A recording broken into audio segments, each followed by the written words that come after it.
જયેશભાઈ અમદાવાદ શહેરના જાણીતા બિલ્ડર. જમીન મકાનની તેજીમાં રાતોરાત અઢળક રૂપિયા કમાયેલા. સાવ સાધારણ પરિસ્થિતિમાંથી થોડા જ સમયમાં અત્યંત ધનાઢ્ય બનેલા. રાતોરાત પૈસા શું આવ્યા, સાથે મસ્ત મોટો અહંકાર પણ આવ્યો. શહેરના પોશ એરિયામાં મોટો બંગલો અને સૌથી મોંઘા કોમર્શિયલ એરિયામાં એમની ઓફિસ. સાથે સાથે ઓડી, મર્સિડીઝ જેવી મોંઘી દાટ કારોનો કાફલો પણ એટલો જ. જયેશભાઈ જેટલા અહંકારી એટલા જ એના ધર્મપત્ની મીનાબેન સાવ સીધા અને એકદમ સરળ સ્વભાવના ગૃહિણી. ઘરના બધા નોકરોને તથા સગા વહાલાઓમાં કોઈને પણ જરૂર હોય એ તમામને આર્થિક રીતે કે બીજી ત્રીજી રીતે મદદ કરે. નવરાશના સમયમાં સામાજિક સંસ્થાઓમાં પણ મીનાબેન પોતાની રીતે નિયમિત યોગદાન આપે. બંનેનું દાંપત્ય જીવન અત્યાર સુધી તો સરળ જ ચાલતું હતું, પરંતુ જ્યારથી ઘરમાં અઢળક પૈસો આવ્યો ત્યારથી જયેશભાઈને દારૂની લત લાગેલી. એટલે બંને વચ્ચે ક્યારેક નાની મોટી ચળબળ થતી રહેતી.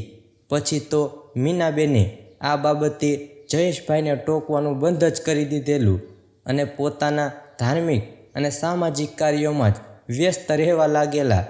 બંનેને સંતાનમાં દીકરી કાવ્યા અને દીકરો મયુર. કાવ્યા એટલે જાણે મીનાબેનનો જ બીજો અવતાર. સ્વભાવે એકદમ શાંત અને એકદમ સરળ, સૌને મદદ કરવા હંમેશા તૈયાર જ હોય. મયુર એટલે જયેશભાઈનો બીજો જીવ કહો કે આત્મા કહો. જયેશભાઈને જીવથી પણ અત્યંત વહાલો. કાવ્યા કોલેજના બીજા વર્ષમાં હતી. ઘરમાં ગાડીઓનો આટલો કાફલો હોવા છતાં કાવ્યા કોલેજે એક્ટિવા લઈને જ જતી કે પછી પોતાની સહેલી સાથે જ જતી. પૈસાનું 1% પણ ઘમંડ તેને હતું નહીં. જ્યારે પુત્ર મયુર એટલે જયેશભાઈની બીજી કાર્બન કોપી જ જોઈ લો. સ્વભાવે એકદમ ઘમંડી ને તોછડો પણ એટલો જ. હજુ તો સ્કૂલમાં 11મા ધોરણમાં અભ્યાસ કરતો હોવા છતાં સ્કૂલે ગાડી લઈને જતો. હજુ એનું ડ્રાઇવિંગ લાયસન્સ આવ્યું ન હતું એટલે મીનાબેન પુત્રને ગાડી આપવાની જયેશભાઈને ના પાડતા, પરંતુ જયેશભાઈએ પોતાના પુત્રને બધી જ છૂટ આપેલી હતી. માનવ સ્કૂલમાં રોક જમાવવા જ ગાડી લઈને જતો. બિલ્ડિંગ વ્યવસાયમાં તથા રાજકારણમાં ઘણા બધા સંબંધોને કારણે જયેશભાઈ પોતાના ફાર્મ હાઉસ કે પછી ક્યારેક તો ઘરે જ દારૂની મહેફિલ જમાવતા. એની અસર એ આવેલી કે પુત્ર મયુર પણ ક્યારેક દારૂ પીતો થઈ ગયેલો. મીનાબેન આ બાબતે જયેશભાઈને ઘણું સમજાવતા કે છોકરાને જરૂર કરતાં વધારે છૂટ આપો નહીં, નહીતર ક્યારેક આપણને જ એ ભારે પડી જશે. પરંતુ પૈસાના નશામાં જ સદા ચકચૂર રહેતા જયેશભાઈ એ બધી વાત એક કાનેથી સાંભળીને બીજા કાનેથી કાઢી નાખતા હતા. એવામાં એક દિવસે મયુરે સ્કૂલેથી પાછા આવતા પૂર ઝડપે કાર ચલાવતા એક બાઇક સવારને અકસ્માત સર્જીને અડફેટે લીધો હતો. બાઇક સવારે હેલ્મેટ પહેરેલું હોવાથી જીવ તો બચી ગયો હતો, પરંતુ ઘાયલ ઘણો થયો હતો. એ વાતની જાણ જયેશભાઈને થતાં પોતાની લાગવગ વાપરીને પૈસા ખવડાવીને એ કેસ રફે દફે કરી નાખ્યો હતો. મીનાબેને આ વખતે પણ જયેશભાઈને ઘણા ટોક્યા હતા. મયુરને પણ ઘણો ટોક્યો હતો, પરંતુ બંને બાપ દીકરો મીનાબેનની વાતને જરા પણ ગણકારતા નહીં. અને આ રીતે મયુરના આવા કારનામાને જયેશભાઈનું આડકતરી રીતે સમર્થન મળી રહેતું. ચોમાસાના દિવસોમાં એક દિવસ વરસતા વરસાદ વચ્ચે જયેશભાઈ પોતાના ફાર્મ હાઉસે મિત્રો સાથે મહેફિલ માણવા માટે સાંજના સમયે પોતાની ઓડી કારમાં જતા હતા. સાંજનો સમય અને વરસાદ બંનેના કારણે શહેરમાં લગભગ બધી જગ્યાએ ટ્રાફિક જામ જેવું જ હતું. જયેશભાઈ રસ્તામાં આવતા એક ટી આકારના ઓવરબ્રિજ ઉપરથી પસાર થતા હતા. એ ઓવરબ્રિજ ઉપર ત્રણેય સાઈડથી વાહનો ભેગા થઈ જતા ટ્રાફિક ખાસો જમા થઈ ગયો હતો. ત્યાં બ્રિજ ઉપર 3-4 સેવાભાવી યુવાનો વરસતા વરસાદમાં પણ પલળતા પોતાની રીતે ટ્રાફિક ક્લિયર કરાવતા મથતા હતા. બરોબર ત્યારે જ જયેશભાઈની ગાડી ત્યાં બ્રિજ ઉપર પહોંચી.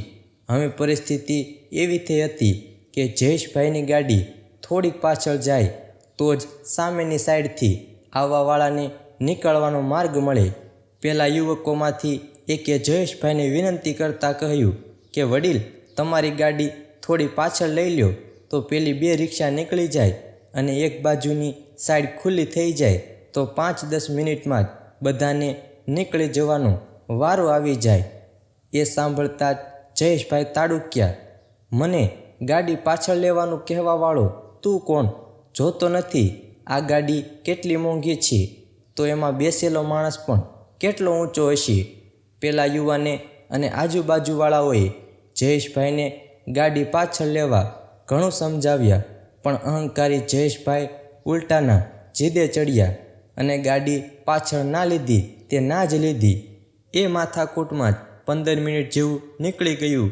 કંટાળીને પેલા યુવકોએ બીજા લોકોને વિનંતી કરીને વાહનો આગળ પાછળ કરાવીને ટ્રાફિક ક્લિયર કરાવ્યો, જેમાં લગભગ બીજા અડધો કલાક જેવો સમય પસાર થઈ ગયો હતો.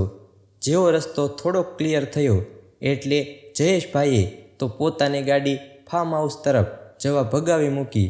ત્યાં જ રસ્તામાં જ એને ફોન આવ્યો કે પુત્ર મયુરે દારૂ પીને પૂર ઝડપે ગાડી ચલાવતા ફરીથી કોઈને ઠોકર મારી હતી અને નજીકના પોલીસ સ્ટેશને મયુરને લઈ જવામાં આવ્યો હતો. જયેશભાઈએ ત્યારે ને ત્યારે જ ફરીથી પોતાની લાગવગ વાપરીને પૈસા ખવડાવીને મયુરને છોડાવી લીધો અને પોતે ફાર્મ હાઉસે પહોંચ્યા. હજુ તો ફાર્મ હાઉસે પહોંચ્યા જ હતા ત્યાં જેના ફોનમાં પુત્રી કાવ્યાનો ફોન આવ્યો. જયેશભાઈએ ફોન રિસીવ કરતા સામેથી કોઈ અજાણ્યો અવાજ આવ્યો. હું ડૉક્ટર બોલું છું. આ ફોન જેનો છે એ બેનને અકસ્માત થયો છે અને સિવિલ હોસ્પિટલમાં દાખલ કરાવવામાં આવ્યા છે. તમે જલ્દીથી જલ્દી હોસ્પિટલ પહોંચી જાઓ. બેનની હાલત ખૂબ જ ગંભીર છે, ઇમરજન્સી વોર્ડમાં છે. એ સાંભળીને જયેશભાઈને ધ્રાસકો જ પડ્યો. ઘરે મીનાબેનને જાણ કરીને પોતે મારુતિ ગાડીએ હોસ્પિટલ પહોંચ્યા. હોસ્પિટલ પહોંચતા જ હાંફળા ફાંફળા થતાં એ ઇમરજન્સી વોર્ડમાં પહોંચ્યા. એટલી વારમાં મીનાબેન પણ હોસ્પિટલ પહોંચી ગયા હતા. કાવ્યા અંદર ઓપરેશન થિયેટરમાં દાખલ હતી. થોડીક વારમાં ઓપરેશન થિયેટરમાંથી ડૉક્ટર બહાર આવતા જ જયેશભાઈ અને મીનાબેન બંનેએ એકી સાથે જ પૂછ્યું કે અમારી દીકરીને કેમ છે હવે? ડૉક્ટરે બંને સામું જોઈને નિરાશ સ્વરે કહ્યું કે માફ કરજો, પરંતુ લોહી ઘણું વહી ગયું હોવાથી અમે તમારી દીકરીનો જીવ બચાવી શક્યા નથી. જો એને થોડીક પણ વહેલી સારવાર મળી જાત તો જીવ બચી જવાના ચાન્સ ઘણા હતા. એ સાંભળતા જ મીનાબેન ધ્રુસકે ને ધ્રુસકે રડવા માંડ્યા. જ્યારે રમેશભાઈ તો આઘાતથી સીધા નીચે જ ફસડાઈ પડ્યા.